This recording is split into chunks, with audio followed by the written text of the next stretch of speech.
What's going on, guys? Welcome back to the channel. Today's shorter video, I'll show you how to display the user's profile picture if they logged in with a Google account. And if the user did not log in with a Google account, we're just going to default it to this profile picture. As always, it's going to work on iOS and Android. All right, let's get started.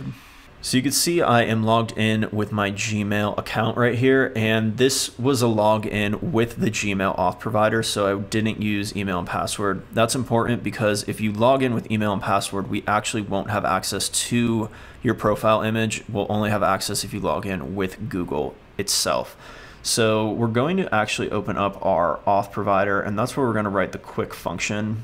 So in our auth service, which is accessible through our provider, we're going to create a new function. We could do it right after get current user, and we're going to call this get profile image.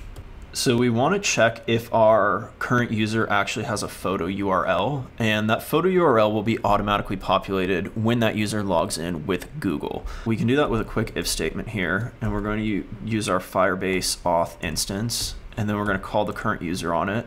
And again, this is now using the latest version of Firebase, so current user is no longer a feature, which it used to be in past versions. So that's kind of nice. And then we can call photo URL on it, and this will give us a string value. So we want to make sure that that string value is not null. And if that value is not null, then that means that we do have a profile image. So if we have that profile image, we're going to return from this function here. We actually want to return a widget here. So we want to return the image itself as an image widget so that we can just call this directly in the views. To do that, we can call image, and then this is going to be a network image because this value here, this photo URL, is going to essentially just be a URL of that image. So if we do a network image, we'll be able to load that image based on a URL.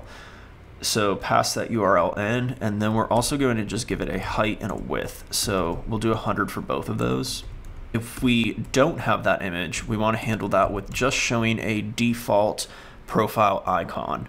So you can do that a few different ways. I'm just going to use the actual icon that's down here and make it larger, but you can actually use any image you want. So I'm just going to return here an icon, the icons of the account circle. And for this, we're also going to give this a size of 100. The size here will do 100 height and width. So now that we have this function, all we need to do is call it within this view. So that's back in the profile view. And we're going to do this right at the top. So we want it above the name here. Find where the name is here, and above it, we're just going to, we'll add padding so it's spaced similarly to the other ones.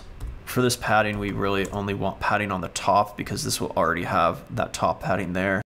And then for the child here, we're actually going to be accessing this get profile image through our auth service, which is named auth on our provider.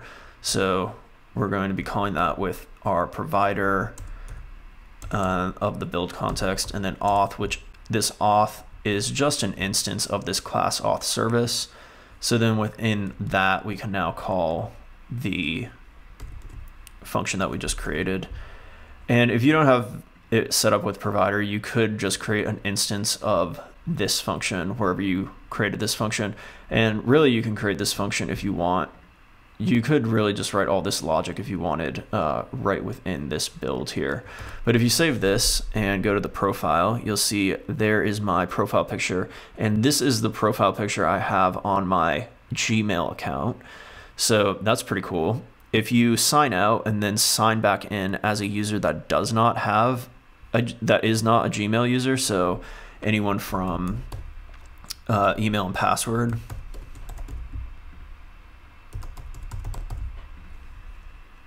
and then go to the profile, you'll see it is displaying that default profile image there. That's going to be it for this quick video. Comment down below if you would be interested in a video of how to edit that profile picture and essentially how to upload new profile pictures regardless of the account type. If you haven't already, consider subscribing. All right, ciao for now.